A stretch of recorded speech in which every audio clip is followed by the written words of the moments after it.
Welcome to S Pandey YouTube channel. आप सबों को एस पांडे यूट्यूब चैनल के द्वारा प्यार भरा नमस्कार। आज की क्लास में मैं केमिस्ट्री का वीवीआई क्वेश्चंस बताने जा रहा हूं और यह क्वेश्चन आप लोगों को निश्चित एग्जाम पेपर में रहेगी और याद करवा दूंगा यह क्वेश्चन आप लोगों को और ये यूनिक तरीका से। तो सभी छात्र क्लास में ज्वाइन करें। शुभ संध्या माधवी, संजीव पांडे, अमन जी, विशाल कुमार। चलिए सभी छात्र क्लास में ज्वाइन करें। चलिए निवास कुमार, विशाल कुमार, बताएं आप आवाज कैसी जा रही है, ऑडियो एंड वीडियो क्वालिटी को बताएं।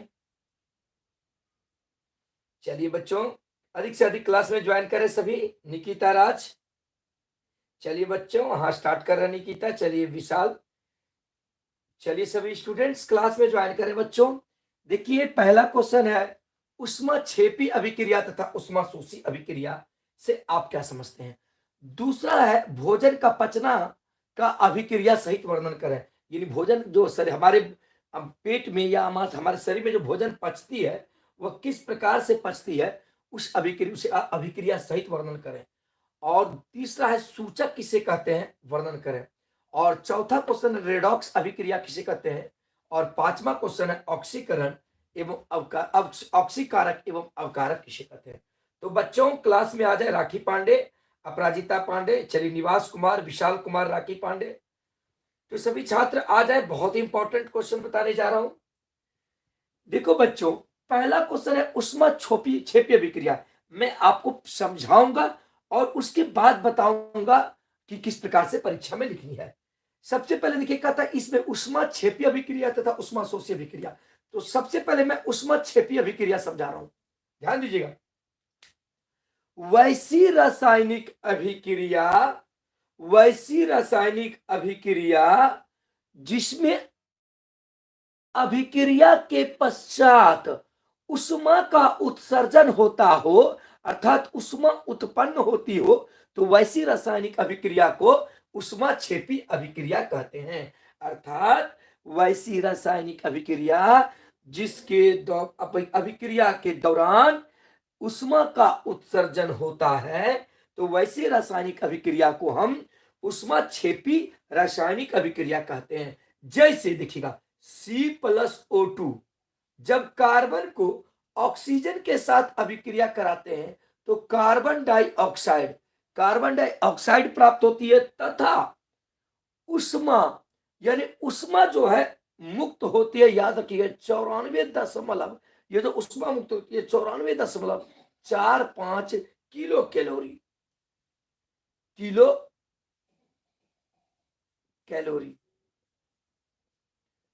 ध्यान दीजिएगा, मैं बहुत अच्छी इस तरह से परीक्षा में लिखेंगे तो काफी नंबर आएंगे। ये उष्मा है, उष्मा, ये क्या है आपका, उष्मा है। ध्यान दीजिएगा और देखिएगा, जैसे जब हाइड्रोजन को 2H2 plus O2 arrow 2H2O plus 136.74 kilo calorie, plus plus यहाँ पे लगता है प्लस, याद रखिएगा यहाँ पे प्लस रहता है, किलो कैलोरी, ये उष्मा हुआ। ये क्या हुआ बच्चों, उष्मा हुआ। समझे कि ना, ध्यान दो बच्चों। अब ये देखो, मैं बता दिया रिएक्शन यानी ये अभिक्रिया कि कितनी उष्मा मुक्त होती है, उस यानी इस अभिक्रिया के दौरान कितनी उष्मा इसके द्वारा उत्पन्न होती है अभिक्रिया के दौरान, वो बताया हूं। फिर से समझो बाबू, उष्मा छेपी अभिक्रिया वैसी रासायनिक अभिक्रिया जिसमें कि अभिक्रिया के बाद उष्मा का उत्सर्जन होता हो, तो वैसी रासायनिक अभिक्रिया को हम उष्मा छेपी रासायनिक अभिक्रिया कहते हैं। जैसे जब हम कार्बन को ऑक्सीजन के साथ अभिक्रिया कराते हैं तो कार्बन डाइऑक्साइड गैस बनती है तथा साथ में उष्मा मुक्त होती है, और यह जो उष्मा होती है 94.45 किलो कैलोरी उष्मा मुक्त होती है। और जब हम हाइड्रोजन को ऑक्सीजन के साथ अभिक्रिया कराते हैं तो जल का निर्माण होता है, साथ ही 136.74 किलो कैलोरी उष्मा क्या होता है, उत्पन्न होता है। तो ये दोनों जो है उष्माक्षेपी रासायनिक अभिक्रिया का उदाहरण है। परीक्षा में यदि पूछे कि उष्माक्षेपी अभिक्रिया क्या है, तो उष्माक्षेपी अभिक्रिया लिखने के बाद इसको इस तरह से लिख देना, अर्थात कैसे लिखना है भाई, वैसी रासायनिक अभिक्रिया जिसमें उस अभिक्रिया के बाद उष्मा का उत्सर्जन होता हो, तो वैसी रासायनिक अभिक्रिया को उष्माक्षेपी रासायनिक अभिक्रिया कहते हैं। जैसे जब हम कार्बन को ऑक्सीजन के साथ अभिक्रिया कराते हैं तो कार्बन डाइऑक्साइड एवं उष्मा की मात्रा जो होती है 94.45 किलो कैलोरी उत्पन्न होती है। तो यह उष्माक्षेपी अभिक्रिया का उदाहरण हुआ। जब हम हाइड्रोजन को ऑक्सीजन के साथ अभिक्रिया कराए तो यहाँ पे जल एवं उष्मा का 136.74 किलो कैलोरी जो है उष्मा मुक्त होती है। तो यह उष्माक्षेपी अभिक्रिया का उदाहरण है। अब इसी में कहता है देखिए उष्माशोषी अभिक्रिया, वो भी समझा देता हूं और कितना क्या मुक्त होता है। परीक्षा में ऐसा ही लिखने बच्चों। चलिए समझ में आई बच्चों, बताएं आप लोगों को समझ में आ रही सबको, कोई दिक्कत तो नहीं है। चलिए बच्चों लाइक कर दे बच्चों। चलिए बच्चों वीडियो को लाइक कर दे सभी छात्र। चलिए समझ में आ रही है। चलिए वर्षा दुबे, चलिए सबको समझ में आ रही, कोई दिक्कत तो नहीं हो रही है। चलिए कोई प्रॉब्लम तो नहीं हो रही है। चलिए मिथुन टिया नो प्रॉब्लम, वेरी गुड। चलिए निकिता राज वेरी गुड कर दिए सर, वेरी गुड। चलिए मिस्टर चंदन, चलिए शर्मा सूरज, वेरी गुड बच्चों। अब देखो इसमें उष्माशोषी अभिक्रिया, तो देखो उष्माशोषी अभिक्रिया क्या है बच्चों, काफी इंपॉर्टेंट तरीके से मैं बता रहा हूं, बहुत ही इजी तरीके में। देखिए उष्माशोषी रासायनिक अभिक्रिया किसे कहते हैं, वैसी रासायनिक अभिक्रिया जो उष्मा का अवशोषण करके अर्थात उष्मा को ग्रहण करके संपन्न होती है, तो वैसी रासायनिक अभिक्रिया को हम उष्माशोषी रासायनिक अभिक्रिया कहते हैं। अर्थात वैसी रासायनिक अभिक्रिया जिसमें कि उष्मा का अवशोषण होता हो, तो वैसी रासायनिक अभिक्रिया को उष्माशोषी रासायनिक अभिक्रिया कहते हैं। जैसे जब हम नाइट्रोजन को देखिए N2 को जब हम ऑक्सीजन के साथ अभिक्रिया कराते हैं O2 के साथ, तो नाइट्रस ऑक्साइड बनता है 2NO, समझे कि नहीं। और इस अवस्था में ध्यान दीजिएगा, यानी इसमें इस रासायनिक अभिक्रिया के दौरान जो होती है, यानी -43.2 किलो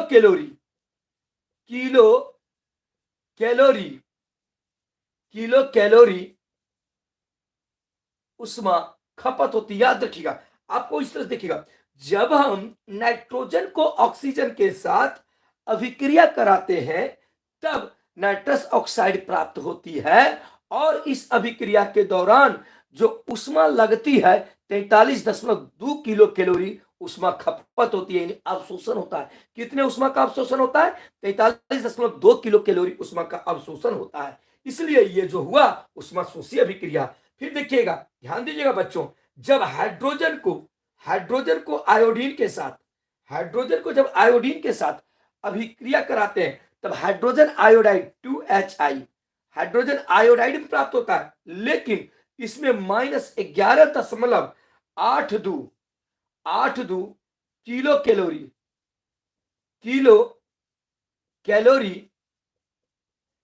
कैलोरी उष्मा खपत होती है। अर्थात इतनी उष्मा लगती है, यानी इसमें इतना उष्मा का अवशोषण होता है, तब जो है यह अभिक्रिया क्या होती है, संपन्न होती है। ध्यान देना बच्चों, यानी उष्माशोषी अभिक्रिया में क्या कहेंगे, वैसी रासायनिक अभिक्रिया जो उष्मा का अवशोषण करके उष्मा को ग्रहण करके संपन्न होती है, तो वैसी रासायनिक अभिक्रिया को हम उष्माशोषी रासायनिक अभिक्रिया कहते हैं।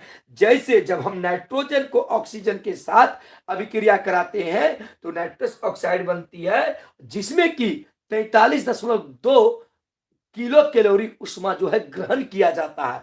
जब हाइड्रोजन को आयोडीन के साथ अभिक्रिया कराते हैं तो हाइड्रोजन आयोडाइड प्राप्त होता है, जिसमें कि 11.82 किलो कैलोरी उष्मा जो है ग्रहण करके उष्मा का अवशोषण करके, यानी क्या कहते हैं, यह अभिक्रिया संपन्न होती है। इसलिए यह जो है उष्माशोषी अभिक्रिया का उदाहरण है। तो परीक्षा में उदाहरण सहित वर्णन करता है, कितनी मात्रा में होती है। तो बताए बच्चों, मधु पांडे, वासुकी कुमार, मिस्टर चंदन जी, चलिए राखी पांडे, शिवानी पांडे, समझ में आई। चलिए विक्की राज, आतिया रहमान, अधिक से अधिक क्लास। चलिए वर्षा जी सर, बिल्कुल अच्छे तरीके से। मधु, विक्की, अंकित पांडे, दीपांशु कुमार, नो प्रॉब्लम। आयुष दुबे, निरंजन कुमार, चलिए अंकित पांडे, क्लास में अधिक से अधिक बच्चों जुड़े। चलिए अमन कुमार, बहुत ही इंपॉर्टेंट क्वेश्चन बता रहा हूं, और निश्चित आप लोग को इस प्रकार से यदि लिखिएगा तो परीक्षा में जो एग्जामिनर कॉपी जांच करेंगे। चलिए Sajan Verma, no problem, very good. Niranjan Kumar Rakhi, चलिए विशाल कुमार, चलिए बाबू, चलिए संजीव पांडे, ताजा खबर, नो प्रॉब्लम, बहुत अच्छे से समझ गए। मनीष राज दुबे, देखिए बाबू, औरंगजेब, गुड इवनिंग। चलिए रूपा सिंह, अधिक से अधिक क्लास में जुड़े बच्चों। चलिए देखो बच्चों, और वीडियो को लाइक भी कर दो। अब देखो दूसरा क्वेश्चन बता रहे हैं, काफी इंपॉर्टेंट क्वेश्चन है।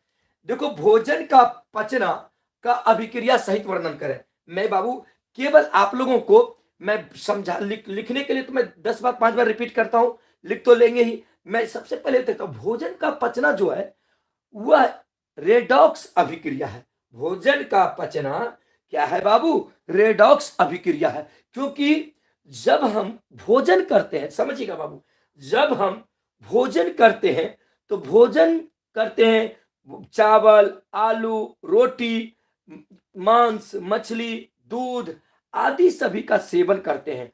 और यह सभी जो भोजन होते हैं मूल रूप से कार्बोहाइड्रेट के रूप में पाया जाता है। किस रूप में पाया जाता है बाबू? कार्बोहाइड्रेट के रूप में पाया जाता है। और जब हम भोजन करते हैं तो यह हमारे शरीर में प्रवेश करती है, समझे ना। और जब शरीर में प्रवेश करती है, आहार नाल में प्रवेश करती है, तब पाचन की क्रिया के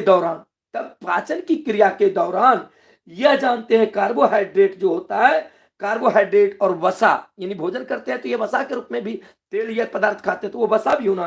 तो कार्बोहाइड्रेट और स्टार्च जो है, यानी वसा जो है, अपघटित होकर ग्लूकोज में बदल जाता है। किस में बदल जाता है? ग्लूकोज में बदल जाता है। और पुनः ध्यान दीजिएगा, हम जो बाहरी वातावरण से श्वसन की क्रिया के दौरान ऑक्सीजन को जो ग्रहण करते हैं, वह ऑक्सीजन हमारी कोशिकाओं में मौजूद होती है। और वह कोशिकाओं में आए हुए ऑक्सीजन जो होते हैं ग्लूकोज के साथ अभिक्रिया करके 6 अणु वाले कार्बन डाइऑक्साइड और 6 अणु वाले कार्बन डाइऑक्साइड और 6 अणु जल का निर्माण करते हैं, तथा 2830 किलो जूल ऊर्जा जो है मुक्त करते हैं। और यह ऊर्जा हमारे माइटोकॉन्ड्रिया में जाकर के संचित हो जाती है। समझे कि नहीं? यानी क्या बोलेंगे? देखिए बच्चों, ध्यान दीजिएगा, मैं पहले समझा रहा हूं। भोजन का पचना रेडॉक्स अभिक्रिया है, अर्थात भोजन का जो पचना होता है वह ऑक्सीकरण एवं अवकरण ये दोनों मिलकर संपन्न होती है।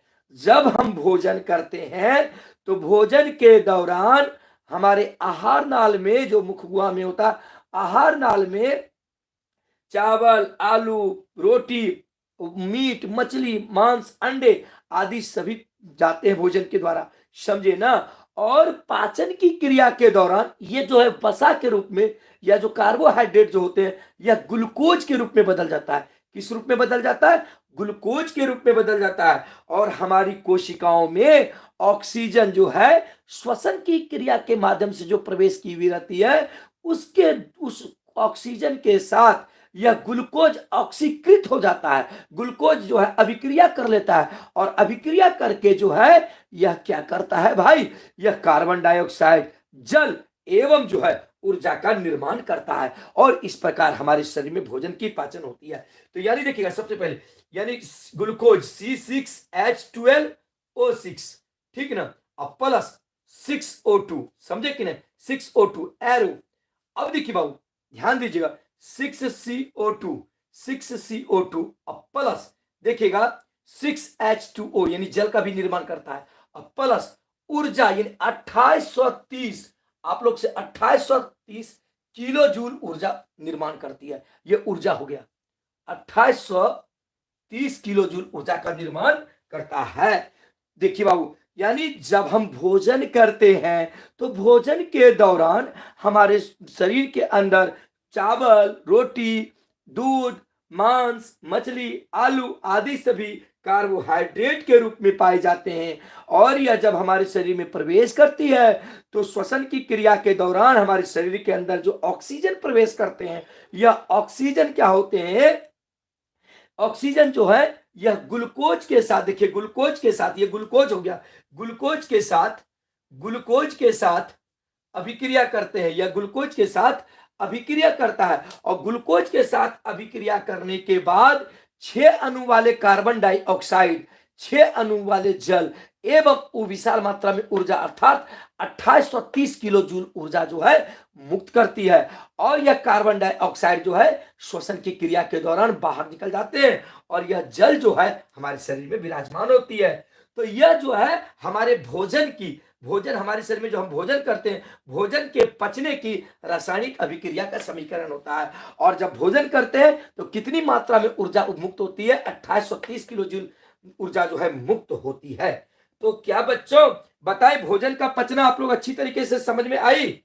चलिए विक्की कुमार, मधु पांडे, समझ में आई सबों को? चलिए कोई दिक्कत तो नहीं हुई होगी ना बच्चों?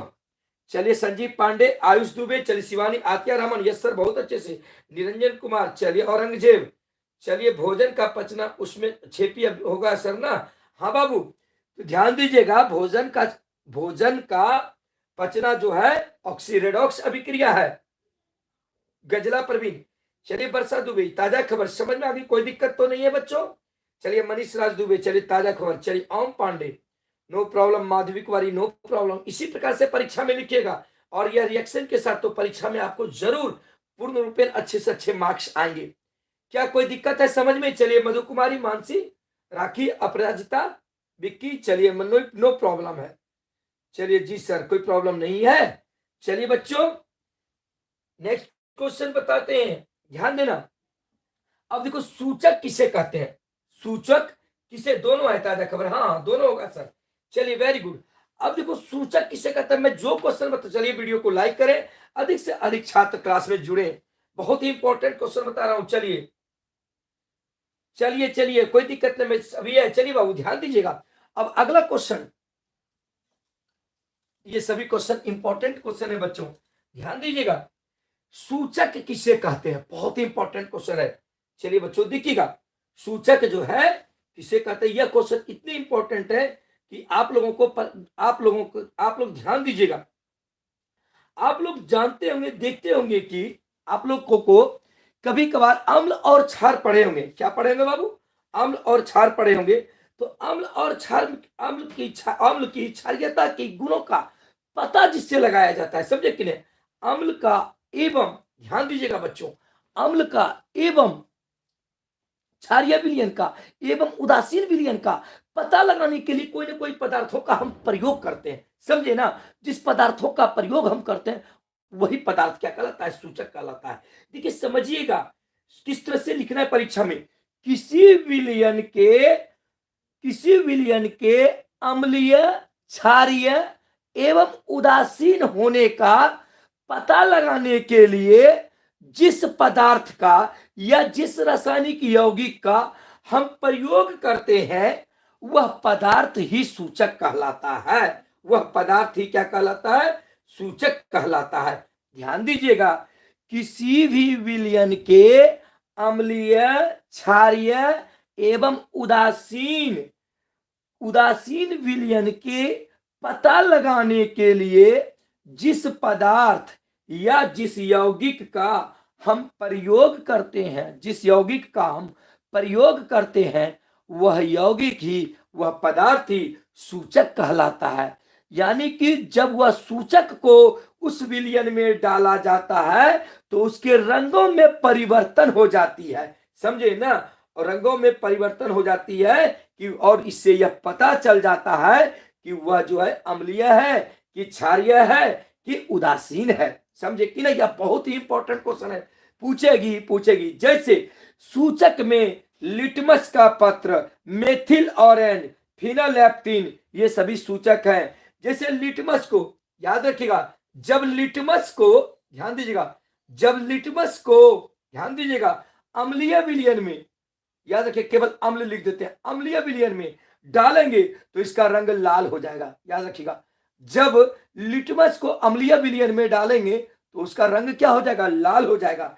जब क्षारीय विलयन में डालेंगे, ध्यान दीजिएगा, जब हम क्षारीय विलयन में डालेंगे, किसमें डालेंगे बाबू, क्षारीय विलयन में, तो उसका बैंगनी हो जाएगा।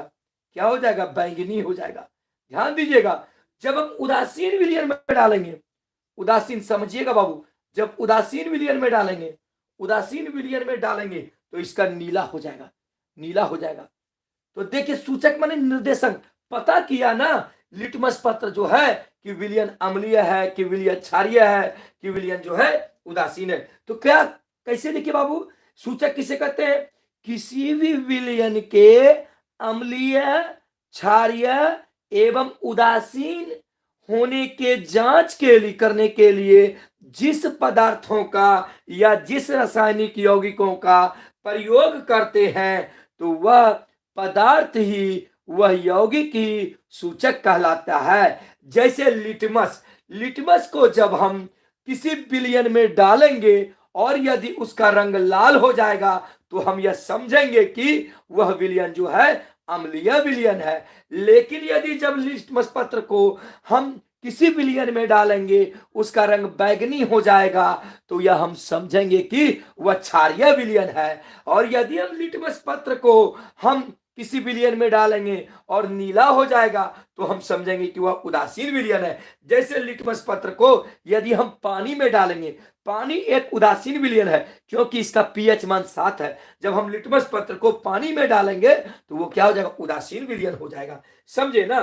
ठीक उसी प्रकार जब मैथिल ऑरेंज को, ध्यान दीजिएगा बच्चों, जब मैथिल ऑरेंज को, मैथिल किसको, ऑरेंज को, ध्यान दीजिएगा बच्चों, मैथिल ऑरेंज को अम्लीय विलयन में डालें तो ये गुलाबी हो जाएगा। क्या हो जाएगा बच्चों, इसका रंग गुलाबी हो जाएगा। और क्षारीय विलयन में डालेंगे तो इसका रंग पीला हो जाएगा। इसका रंग क्या हो जाएगा बाबू, पीला हो जाएगा। और जब उदासीन विलयन में डालेंगे तो इसका रंग क्या हो जाएगा, नारंगी हो जाएगा, नारंगी हो जाएगा। तो ये क्या है, सूचक है। क्या बच्चों बताएं, समझ में आ गई आप लोग को सूचक किसे कहते हैं, यह परीक्षा में पूछेगी। चलिए साजन वर्मा, आतिया रहमान, शिवानी पांडे, समझ में आ रही है बच्चों अच्छी तरीके से, राखी पांडे, मधु पांडे, बताए बच्चों, विपुल राज, चलिए ताजा खबर, एसिड और बेस का पता लगाने, वेरी गुड।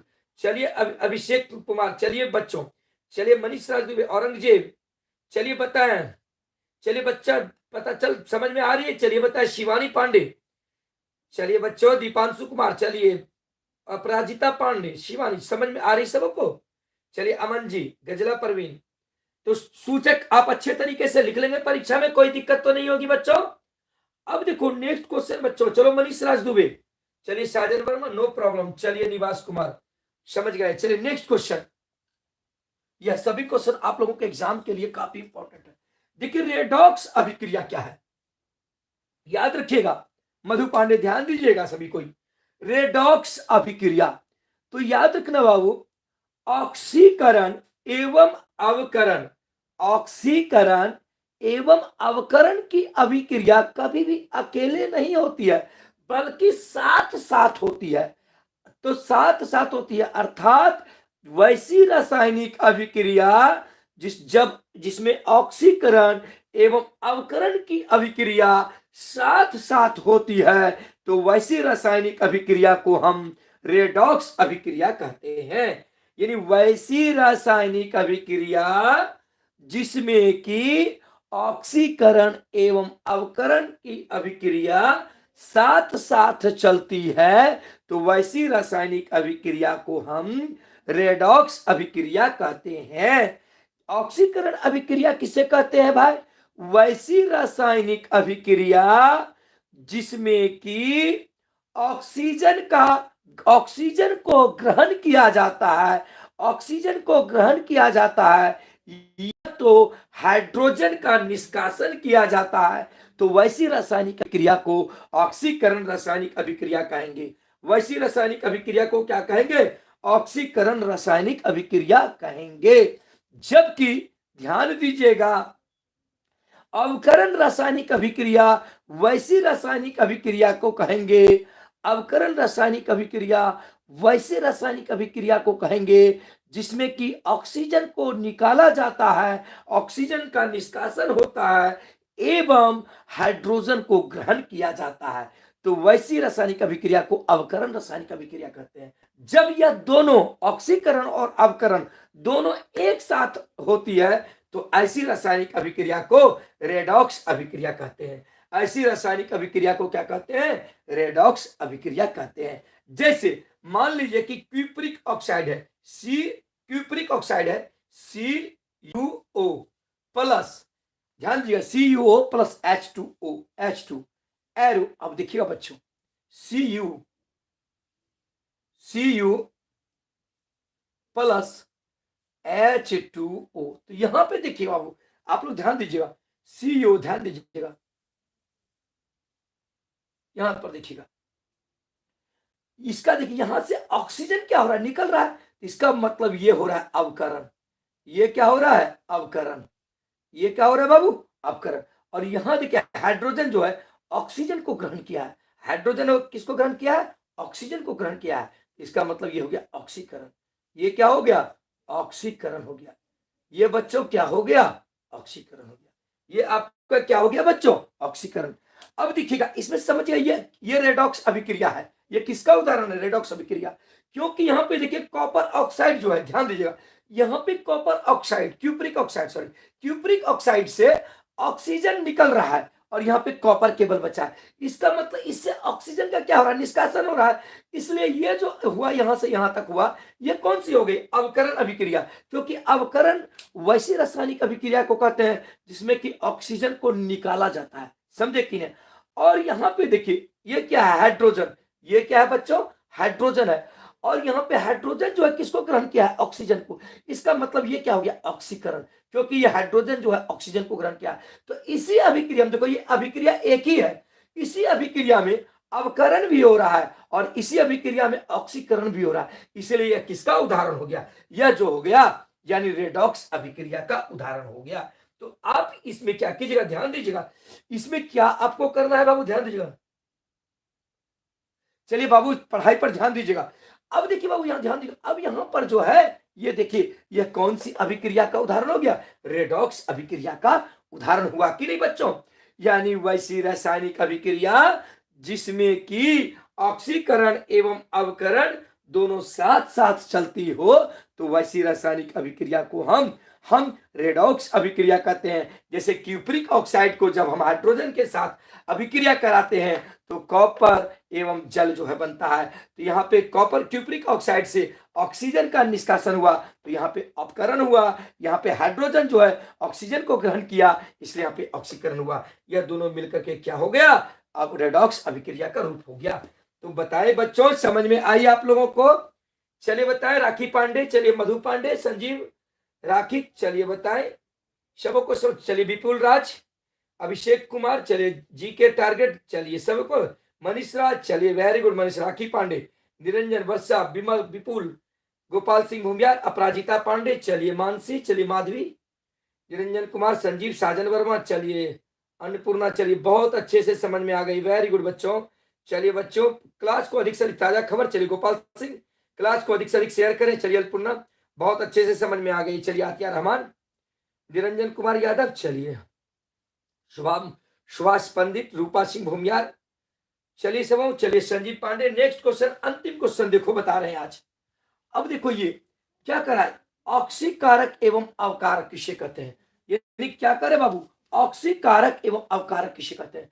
तो यहाँ पे देखो बाबू, आप लोग ध्यान दीजिएगा, वीडियो को जरूर लाइक कर दें बच्चों, अधिक से अधिक शेयर करें आप लोग।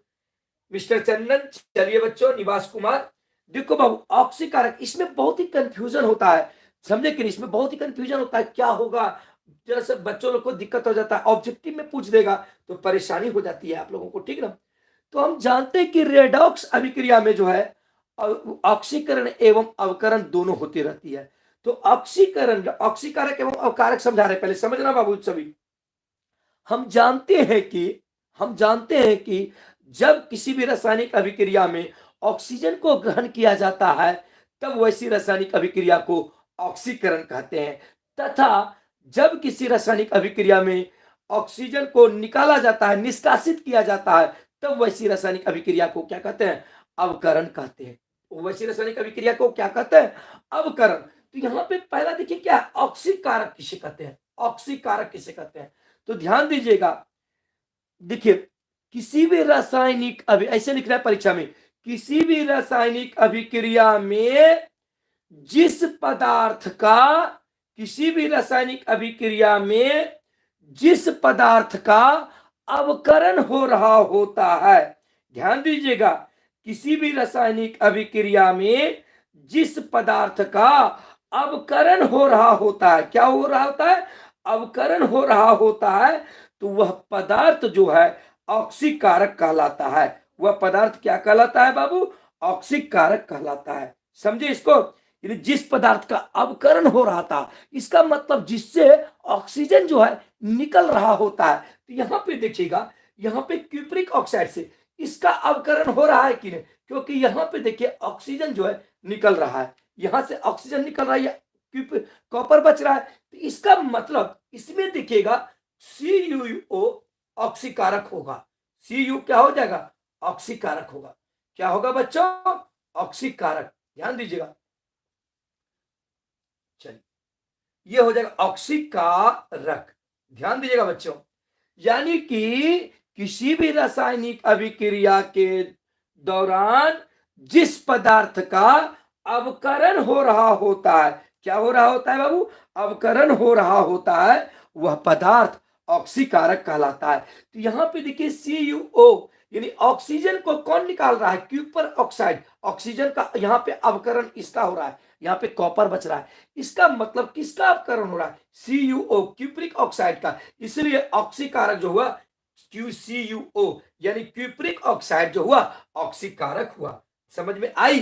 तथा जिस रासायनिक अभिक्रिया में जिस पदार्थ का ऑक्सीकरण हो रहा होता है, जिस भी रासायनिक अभिक्रिया में जिस पदार्थ का ऑक्सीकरण हो रहा होता है, वह अवकारक कहलाता है। यहाँ पे देखो हाइड्रोजन, ये हाइड्रोजन जो है ऑक्सीजन से मिला है, इसका मतलब इस हाइड्रोजन का क्या हो रहा है, ऑक्सीकरण हो रहा है, इसलिए ये हाइड्रोजन क्या हुआ, ये हाइड्रोजन जो हुआ यह अवकारक हो गया।